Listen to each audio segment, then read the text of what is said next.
തിരുവനന്തപുരത്ത് കോൺഗ്രസിൽ കൂട്ടരാജി. ഡിസിസി ഭാരവാഹികൾ ഉൾപ്പെടെയുള്ളവരാണ് പാർട്ടി വിടുന്നത്.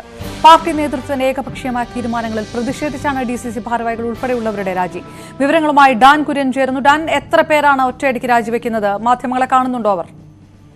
അപർണ, 104 പേരാണ് കോൺഗ്രസിൽ നിന്ന് രാജിവെക്കുന്നതിന് വേണ്ടി ഇപ്പോൾ KPCC അധ്യക്ഷൻ K സുധാകരന് കത്ത് നൽകിയിരിക്കുന്നത്. സമീപകാലത്ത് തലസ്ഥാന ജില്ലയിൽ നിന്ന് കോൺഗ്രസിനുണ്ടായ ഏറ്റവും വലിയൊരു തിരിച്ചടിയായിട്ട് ഈ സംഭവം വ്യാഖ്യാനിക്കുകയും കർഷക കോൺഗ്രസിന്റെ ജില്ലാ പ്രസിഡന്റും DCC ജനറൽ സെക്രട്ടറിയുമായ ഉദയകുമാർ, ഒപ്പം തന്നെ വാഴോട്ടുകോണം ചന്ദ്രശേഖരൻ തുടങ്ങിയ 2 DCC ജനറൽ സെക്രട്ടറിമാരും അവർക്കൊപ്പമുള്ള KPCC ആസ്ഥാനമായ ഇന്ദിരാഭവൻ ഇരിക്കുന്ന ബ്ലോക്കിലെ ഉൾപ്പെടെയുള്ള 104 കോൺഗ്രസ് പ്രവർത്തകരാണ് രാജി സമർപ്പിക്കുന്നതായി ഒപ്പിട്ടുകൊണ്ട് ഇപ്പോൾ KPCC അധ്യക്ഷന് കത്ത് കൈമാറിയിരിക്കുന്നത്.